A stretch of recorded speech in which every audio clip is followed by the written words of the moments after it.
Welcome back everyone, Happy New Year! This will be my full Easter eggs video for the Stranger Things finale from start to finish, episode 8. There's a lot going on during the episode. There are also a number of questions that they never fully answered, a lot of deleted scenes, a lot of plot holes, so I will address that during the video. Most of the talk is obviously going to be about what happened to 11 and whether or not she survived. The Duffers have since come out after the finale aired and said that they wanted to be ambiguous enough that you could believe that she survived or you could believe that she did not survive. Personally, I think they didn't do a great job providing all this evidence, so there's a lot of holes that you can poke in it, which I'll talk about during the video. You also have to remember that the Duffers said that they're already working on the live-action Stranger Things spinoff set with other characters in another town because Netflix definitely wants to milk this franchise for as much as possible for the next 10 to 20 years. And yes, they will probably do some sort of Stranger Things reunion with the main cast or like bring the main cast back in the next 10 to 20 years as well too. Which is one of the reasons why they probably wanted the Duffers to leave most of the characters, if not all the characters alive, so that they could bring them all back in the next 10 to 20 years. So if you wonder why the finale was so bloodless, why so many people survived, there weren't more big deaths, it's mostly because of money. Netflix likes money. One of the biggest questions I got in my last video was the way they ended with the Dungeons & Dragons Stranger Things manual. So people were asking, does this mean that this is all just someone's fictional Dungeons & Dragons campaign and none of the characters were real? No, I do think these were all real characters, all this happened to them, and what they're really trying to say is that Mike, in becoming the writer like Stephen King at the end of the series, turned their adventures, which really did happen to them, into books, and one of them wound up being a Dungeons & Dragons style campaign that Mike then just called Stranger Things. It's just like Frodo and Bilbo Baggins writing the book during the Lord of the Rings movies, then Frodo eventually gives it the title The Lord of the Rings. Mike basically calls their adventures Stranger Things. At the beginning of the episode, we see Melvad's shop. That's the general store where Joyce worked throughout most of the series, and Will then talks about going there for milkshakes. A lot of people have pointed out the plot hole that Melvad's never actually sold milkshakes during the series. So Will's comment did not make sense in context. There are a lot of inconsistencies throughout this finale episode and the entire series just in general because the Duffers made up a lot of new lore along the way. Originally, the series was only planned to be a one-off season. Then when Netflix renewed it for a whole bunch more seasons and got super popular, they started adding a ton of lore on the fly, leading to a lot of these plot holes and things that just did not line up with the original season 1. Really good example of that is they didn't have the idea for Vecna during season 1. Also, Will's birthday just completely changes during the series. So if you wonder at the end of the episode if why there are so many questions that just got dropped that they did not answer, it's mostly because they added so much new lore along the way and they didn't have time to fully pay everything off, and because they were adding so much lore, it also led to little plot holes popping up along the way. When they were making season 1, they didn't know that this was how they were going to end the series. I don't think they even knew about Vecna until they did season 3. Like, they didn't come up with the idea to use Vecna until they were working on season 3. Then the whole reason why 11 needs to use the tank inside Hawkins' laboratory specifically in the Upside Down is because it's the closest point to the Mind Flayer's body in Vecna. A lot of people also asked, why is there water inside that tank? Because there's no water anywhere else visible inside the Upside Down. My assumption is this is also for plot reasons. There's a lot of that happening during the finale in the final season just in general. Like, this is happening for plot reasons just because we came up with it on the fly. There are going to be a lot of moments like this where it's really easy to poke holes and stuff and it doesn't make sense, particularly with the fate of 11, like how they actually end the character's story. There's a lot of evidence for both positions. Do not worry, I will address that when we get to that part of the episode.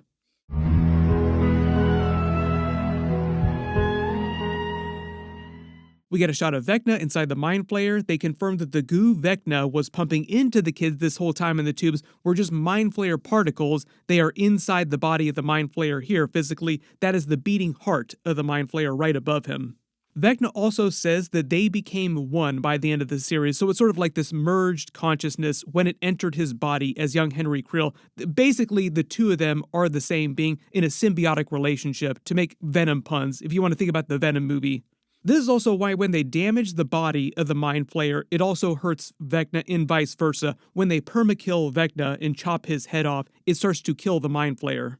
One of the other big questions that they never fully answer, but I think there were some clues that help point us to some answers, is that why they need 12 kids specifically. The practical reason, I think, is what they were implying, is because the Mind Flayer wasn't powerful enough to consume the regular dimension without adding the psychic energy of more beings to itself. First in Henry Creel, then when Vecna took 11's powers in later seasons, it wasn't enough. Brenner also realized early on that he needed 12, which is why there were meant to be 12 test subjects in 11's program who survived. There were many more kids that he killed along the way, searching for the most powerful 12 of them. Now, because of the new added lore that the Duffers added on top of this, it's implied that the Mind Flayer was present for all of this and was pulling the strings on everything, helped give Brenner the idea that he did need 12 in the first place. Then eventually it has Vecna just continue that plan with another 12 kids, and that's why it's 12, because it was always meant to be 12. And because the Duffers just like the metaphor of the 12 hands on the clock, which is why you hear the clock ticking sounds as the intro starts in the episode. And also the biblical references at the table here, like the dark Jesus and his 12 apostles at the dinner table, just like the painting. Just the imagery that the Duffers were going for. This first flashback that 11 has to the tank is meant to be the day Brenner asked her to contact Vecna inside the abyss and create the bridge, the Upside Down. Even though 11 did not realize this is what was happening at the time, Brenner knew, and he wanted to create the bridge the whole time. Here's where we start to rope in the events of the stage play, the Stranger Things First Shadow, which is one of the big weaknesses of the series, the finale here, is that you had to watch the stage play to get critical backstory that they kind of brush over and speed run during the actual final season. Netflix probably should have made the stage play available to view on the platform so that people could watch it and get that backstory. Based on the events of the stage play, Project Rainbow, the Philadelphia experiment, and what we know about Brenner's parents and the Mind Flayer, I believe the Mind Flayer had also been messing with Brenner's mind to get him to want to create the bridge in the program of 12 in the first place. But I don't think that the Mind Flayer entered Brenner's body the way that it entered Henry Creel's body and took his mind over. Brenner was twisted, yes, but I think the Mind Flayer was just playing on his desire to find his parents or what happened to his parents being lost into the multiverse.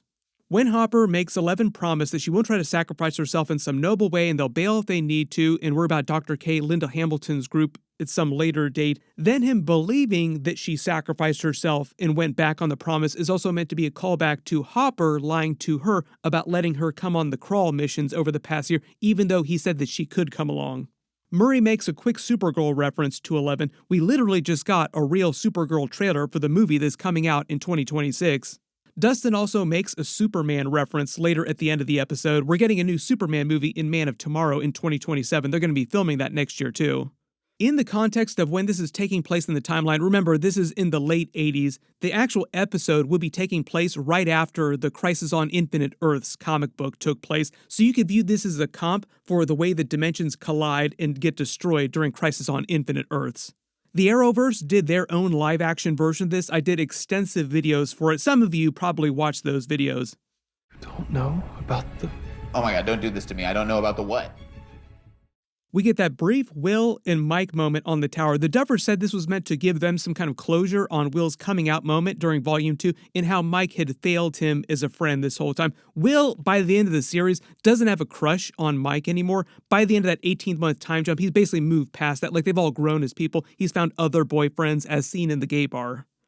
Then if it wasn't clear, the reason why Max can suddenly walk is because 11 and Cully pull her into their mind space as the three of them then go after Vecna inside his own mind. What snack, though, do you think she was going to ask Vicky to get for her before she's cut off? What kind of junk food was Max about to eat? Then the idea is that the three of them start inside of Henry's memory of the high school before Joyce's play. Max mentions the Wizard of Oz, Dorothy, the Yellow Brick Road metaphor. We also just got a new Wizard of Oz based movie in real life just a little while ago. They see Steve Harrington's father. This is young Joyce next to him. She looks just like young Winona Ryder, like it is uncanny. Max says that young Hopper is nearby in another room smoking a joint, and Ted Wheeler is also nearby filling up Karen Wheeler. Then they travel into the next memory, which is Joyce's actual play, which you actually see during the events of the Stranger Things First Shadow stage play. So the play itself in real life is a play within a play. During the actual play, Joyce is putting on her own play.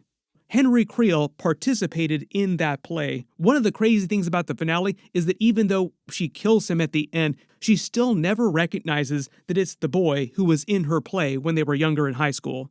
Hopper also apparently never realized that Vecna was also Henry Creel, who he went to school with. The whole reason why they have to wait for the curtains to close on the play is because the portal to the next memory to Creel House only opens in that particular moment in time and space in his memory. They make it into Creel House, disable Vecna, start freeing the 12 kids by allowing them to watch Vecna out himself as the real monster. They make the comp to the Black Thing from A Wrinkle in Time book because they were using that through all of Season 5. Originally, the Duffers said that they were going to use the Polar Express book for Holly's storyline instead of A Wrinkle in Time until they realized that the book, the Polar Express, skewed a little too young for what they wanted, and in that version, Mr. Whatsit would tell Holly that he was taking her to the North Pole, which was aka the Abyss, giving you the idea that the right side up was in the bottom configuration like it was the upside down if you actually look at it on a map. The whole reason here why Vecna suddenly disappears, vanishes before Kali can stab him is because they're inside his mind, in his memory, and inside his mind he has godlike powers over time and space. He can teleport, he can change reality at will, he can basically do anything inside a memory. When the other group enters the Abyss and notes that it's devoid of any demogorgons, other creatures, or organic life, that's most likely, I think, because they've all been absorbed into the larger body of the Mind Flayer at this point, like literally absorbed into its mass, which is meant to be the only living thing on this planet or in this dimension. That's the whole idea, is that the Mind Flayer is meant to be this entity that just consumes other dimensions slowly, kind of like Alioth on the Loki series in the MCU. Really big multiverse trash compactor, essentially. Steve makes the Nuggets comment to Jonathan, foreshadowing him becoming the baseball coach and the sex ed teacher at the high school. Now he has many, many nuggets. We get that brief moment of Vecna versus Hopper messing with him, making him hallucinate things so that he winds up accidentally shooting 11, or he thinks that he almost kills her. I'll explain this in a second too, because notice she comes out of the tank with no bullet wounds and no blood. This is because Vecna just made him hallucinate that he was killing 11 so that he would pull her out of the tank and pull her out of the mind space, basically disabling her, so he never actually hit her with any bullets in reality.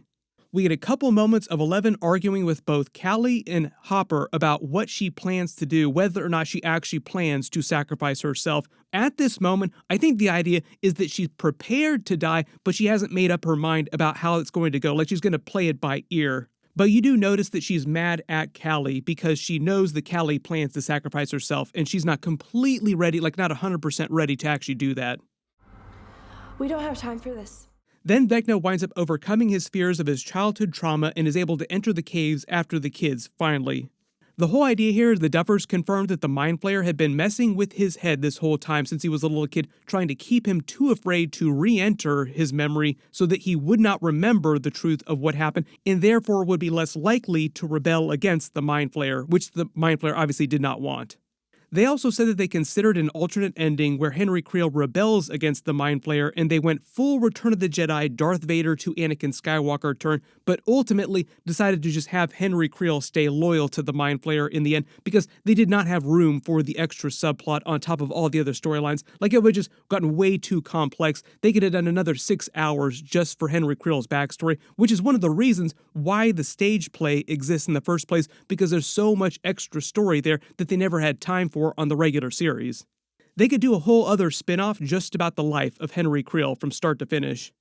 Will then enters the hive and connects with Henry as he begins to re-experience his memory of what happened in the caves with the Mind Flayer. And if it wasn't clear what's going on here, like the sequence of events, they speedrun a lot of this backstory. The whole idea is the scientist thinks that young Henry Creel is with Brenner's group sent to stop him from taking the Mind Flayer away and trying to destroy it.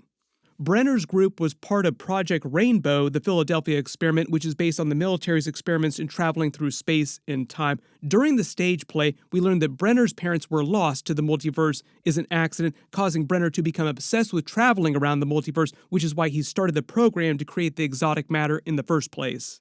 Then this scientist who Henry Creel finds in the caves was part of that program. They successfully touched the Abyss dimension as part of the program, and the fragment of the Mind Flayer was able to pass through to the normal dimension. The rock is a fragment of the Mind Flayer's body containing part of its consciousness. They imply that it started to take over Brenner's team, and the scientist implies that he saw visions of the Abyss and figured out what the Mind Flayer was going to do, how evil it was, and he was trying to steal it from Brenner's team and hide it somewhere or destroy it so that nobody could use it and it could not continue its plans. Until young Henry Creel comes along on accident and finds them. He opens the briefcase, the Mind Flayer then jumps into his body to survive and takes over, becoming like a dark passenger, influencing him across his life, finger puppeting him, causing him to do all these messed up things. Then his family recognizes how twisted he is now, like, why are you so different all of a sudden? And they move to Hawkins, thinking it will be good for him, and you get the events of the Stranger Things First Shadow stage play. This is why young Henry Creel was at high school with Hopper, Joyce, all the other older adult characters on the show. Part of the reason why it seems like that backstory doesn't line up with previous episodes, previous seasons, is because the Duffers didn't come up with that idea till later seasons. But if it wasn't clear, whole program traveling to other dimensions, the whole Mother Gate, the connection creating the bridge to the abyss, that was all the Mind Flayer's finger puppeting trying to orchestrate events so that it could eventually consume the normal dimension. Basically, it turned Brenner into another tool that he just manipulated in service of this.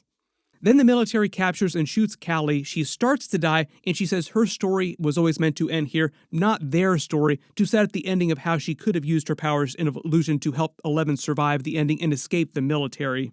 There are a lot of questions that this also raises too with the way that Mike talks about it at the end of the episode. So the whole reason why I think that Mike knew about this particular conversation, this moment here where Kali was dying, even though he wasn't here for these events, is because Hopper told him about it after all this happened. More on this later, because this is also just a belly wound. Like, Callie only gets a belly wound, and she's not spouting from the wound, so it would have taken her much longer in context to bleed out and actually die. It takes you way, way longer to die from a belly wound than, say, like a shot directly to the heart or a head shot. If you talk to somebody in the military or somebody who's actually been shot in the belly, they do not die quickly. It is way easier to survive a belly wound. We get our big Mind Flayer reveal with its physical body resembling a giant spider. Vecna also makes it sound like he's merged with the Mind Flayer. They exist in a symbiotic relationship, like I said, which explains why it starts to die as he starts to die. And I believe when the Duffers said that they'd pay off Will's painting of the three-headed dragon, there were a lot of questions about this that he gave to Mike. This is what they meant, the giant body of the Mind Flayer. But at the time that they said they were going to pay that off, they didn't know exactly what that was going to look like, and they just decided by the time they actually started working on the special effects for this that they wanted to go more with the spider motif. Maybe they just decided it looked too silly if they made it look like an actual three-headed dragon flying around. Also, you notice Mike has Will's painting of the dragon next to him in his room at the end of the episode. So the giant spider is probably as close as we'll ever get to the giant three-headed dragon. Everybody works together to damage both its body and Vecna at the same time. Will also uses his connection to Vecna, his powers, to help Eleven stop him. But they let Joyce have the actual killing blows, and the whole reason she uses an axe specifically, a very dull axe, like that was definitely not sharp, it took her a long time to get through his head, is meant to be a big callback to the stage play. During the stage play, there's a big moment of her not being sure why she's holding an axe while they're putting on the play inside the play inside the play, and teasing chopping people up. Young Henry Creel participated in her play, and this axe moment is just meant to pay that off. But the crazier thing, though, is that she doesn't call it out as Henry Creel. Like, she doesn't realize that Vecna is Henry Creel, the person who was in her stage play where she was also holding the axe. Maybe the Duffers just decided that was too much to throw on top of this. Like, no, we don't have time for that. We just need to get past this. But they do make it seem like the Mind Flayer dies when Vecna perma-dies, and I do believe Vecna is perma-dead. That's why the camera lingers on his head for so long. There's a lot of questions if any bits of the Mind Flayer survived in other people's bodies too, because you don't see black smoke coming out of every single character who had any powers' mouths. My assumption here is that the Duffers just didn't feel like this was an important thing to clarify. They're like, hey, don't worry about it, just move on to the next scene.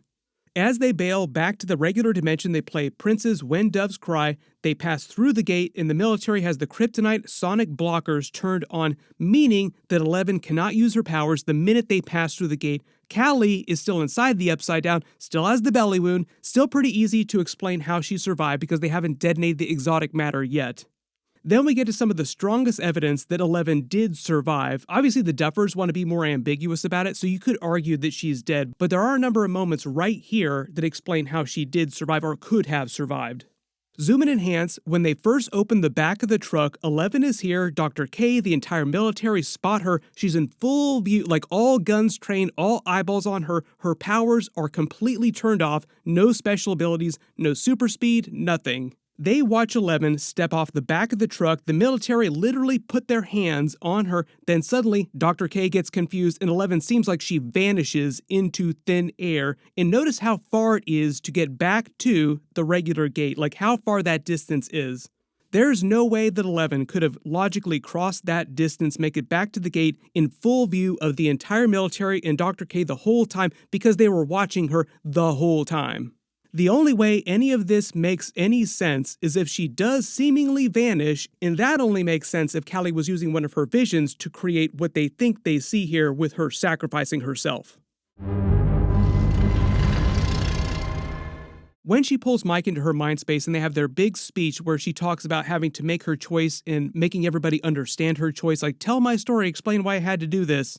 She's able to do this in both examples, even if you think that she is sacrificing herself and she's behind the gate, and if you think that she made it past the blockers in Callie's illusion and is hiding inside the nearby shop, she's outside of the path of the sonic blockers in both situations, so she's able to pull Mike into her mind space and have this speech no matter where she is, if she's faking her death or if she's actually dying here. They play Prince's Purple Rain, then the exotic matter detonates. You see this giant storm as the Upside Down begins to collapse, and we see the vision of 11 disappearing into the storm. Now, zoom in and enhance again. Notice you do not see any damage to her body. No debris touches her. Very sus if this was supposed to be real. And also, another big strong piece of evidence is that you hear her heartbeat after the gate has collapsed. Continuing, if they would have really wanted her to have died, they would have just used her heartbeat sound before the gate collapsed. When you're hearing the storm and you're actually like seeing the storm here, then the beats would have ended just before the gate closes and before it dips to black. We get our 18-month time jump. I already did an extended video for this whole ending scene, so I'll just touch on some of the beats that I didn't talk about in my last video. But we learn that the story the government is going with is that there was a mysterious earthquake, quote-unquote, in Hawkins, and that's what the world thinks happened. So they're keeping some of the truth about the Abyss dimension, what happened with the Mind Flayer secret. Probably the military wanted to keep it a secret under threat of jail. Like, this is how the kids wind up not being thrown in jail for all the stuff they did. That was another big question, too. How is everybody not in jail for everything they did during this final season? They probably signed a deal with the government and the military that they would go free as long as they didn't start blabbing about everything that happened. It's 1989, the 80s are ending because Indiana Jones and The Last Crusade is in theaters, the kids are all graduating. I love that they're also ending the series, ending the 80s at the same time as the kids are graduating, like time to grow up, time to head into the 90s. Robin mentions Deborah Winger, her biggest movies were all in the early to mid 80s, makes sense why Robin would be a fan of hers. She makes fun of Will's haircut again, they made fun of it several times the last few seasons. There are a couple more movie references, like Hopper references The Godfather. Mike missing is also meant to be a callback to Will going missing in episode 1 of season 1. Hopper's whole conversation with Mike references his idea that they were going to find a place with the 3 waterfalls to live, which they show 11 at later in Iceland. If you couldn't tell in this scene, there are 3 waterfalls in frame. It's just hard to see the third one. They also confirmed that the Duffers and Millie Bobby Brown literally went to Iceland to film this scene, which also I think is strong evidence. Why would they spend millions of dollars taking all these crews to actual Iceland to film a scene with 11 if they didn't want you to think that she was alive? Otherwise, they would have just done some small green screen scene, or they wouldn't have done this scene at all. They would have just left it at Mike wondering after he hears the feedback. If they really wanted it to be ambiguous, that would have been a stronger, ambiguous ending. But part of the idea here is that Mike doesn't start to put the pieces together on how she could have survived until the graduation ceremony, where he hears the feedback from the speakers and it reminds him that 11 could not have used her powers to get back to the gate in time because the sonic weapons were still active. So like, if she couldn't do that, that means that this had to be an illusion and Callie was helping her. You also notice in the crowd here, there's somebody wearing a Duffers t-shirt sitting next to Steve at the graduation ceremony. As far as I could tell, there are no actual Duffer Brothers cameos in the finale, but you let me know if you spotted the actual Duffers in the background of any of the scenes. I already talked about all the Easter eggs and metaphors during Dustin's graduation speech and the other stuff that's happening here, so I'll link that video at the end of this. But when Nancy, Jonathan, Steve, and Robin talk about meeting up in Philadelphia, I also think this is meant to be a nod back to the Philadelphia experiment, aka Project Rainbow, which connects to the Stranger Things Foreshadow stage play and the teleporting across space and time, the whole bridge to the Abyss dimension. Philly. Philly. I have an uncle who lives in Philly. I already talked about a lot of the Easter eggs during this Dungeons & Dragons game that Mike puts on their final game, although maybe not their final game, maybe their final game for a good long while, because it does imply that they stick together as a group and eventually meet up with each other regularly across the timeline. When you actually see Mike becoming a writer and then turning their adventures into the book series, you notice there's a picture of 11 on his desk too from earlier in the series. I think this is from season 2, season 3. Then, like I mentioned, when they showed the Dungeons & Dragons style end credit scenes, like all the characters are inside a Dungeons & Dragons manual, and it's just called the Stranger Things campaign, it's meant to be Mike's book that he wrote based on their adventures. Then a couple more bits of evidence that 11 could have survived. So the end credits are set to David Bowie's We Can Be Heroes. They use the same We Can Be Heroes song 2 other times during the series. First, when the fake Will's body is found and he's presumed dead, but he's secretly still alive. And then again, at the end of season 3, when Hopper is presumed dead, but is also secretly still alive. Why would they use the exact same song if 11 wasn't also secretly still alive? Here's what the Duffers actually said about 11's fate just in general. They said there was never meant to be a version of the story where 11 was hanging out with the gang at the end for our characters to move on and for the story of Hawkins in the Upside Down to come to a close. 11 had to go away. Notice they did not say 11 had to die, only that 11 had to go away. If they really wanted to be clear on what was happening, and there were a couple moments the last couple of weeks where the Duffers had to clarify the meaning of scenes, they would have flat out said 11 had to die. In another interview, they said, "This is not meant to be Game of Thrones. We're not in Westeros. I love Game of Thrones." The Duffers said, "I love Game of Thrones," but it's a very different type of show in that it's not going to be a red wedding situation when they were talking about how they're going to end the finale, in that they weren't going to kill off a bunch of characters. Why would they say that if they knew they were going to kill off 11? I also think, like I said, Netflix wants to leave open the possibility that she survived so that they could bring her back for future spin-offs and reunions in the next 10 to 20 years if they're able to back up a dump truck of money big enough to get Millie Bobby Brown to want to come back. It's a little bit like the Elizabeth Olsen Scarlet Witch kind of scenario where they make it seem like she could have died, but they're definitely going to be bringing Elizabeth Olsen Scarlet Witch back in future MCU Marvel movies at some point. They just wanted to give her a break from the Marvel movies for a good long while, like go do other movies, do other projects, other TV shows. Millie Bobby Brown kind of seemed like she was ready to be done with Stranger Things by the time they filmed the final season. Like, I want to do other movies, other TV shows. She's earning a ton of money right now, so of course she wants to do other projects. So I think the idea is the Duffers and Netflix wanted to build in an idea that she could come back, she could be alive if she wanted to come back. Now we get to talk about all the other big plot holes and things, questions that never actually answered. People asking, what was the greater significance of November 6th? It's Henry Creel's birthday. It's also Will's birthday with a retcon. Originally, his birthday was different during season 1. It was also the same night of young Joyce's play in the flashbacks, and it was Henry's Boy Scout number on his uniform. They never really addressed this during the finale, so my assumption is they just wanted it to be thematic for Henry Creel, like a significant date for him, and in the future, he wanted this to go down on November 6th, the actual date for the finale where he was trying to combine dimensions just because of his sense of theatricality and how he was so traumatized on November 6th. This is also why you need like another 6 hours to add all this context in. Everybody post all your reactions in the comments below, and if there's any Easter eggs or references that you spotted that I didn't talk about during this video or my previous video or questions you have, and let me know what you want them to do for that first live-action spinoff. There are a lot of you that are also asked what happened to all the pregnant women that Callie saw inside Dr. K's lab in the Upside Down. I think the idea is that they were all killed when the exotic matter was detonated, so RIP to all of them collapsing the bridge, but they were also already kind of dying, as were their babies, because her blood was toxic to them, so most of them seemed like they were already on the verge of death long before the events of Season 5. This is really only the beginning. Like, there are pages and pages of moments like this, ideas, scenes, characters that they never fully pay off. So I'll try to do a deleted scenes and alternate endings video next. Be sure to enable alerts for my channel so you don't miss that. Are there any specific questions you have that you want me to address during that? Just let me know in the comments. Everybody click here for that video. I'll update the link as soon as I post it. And click here for all my other Stranger Things videos. Thank you so much for watching, and I'll see you guys in the next one.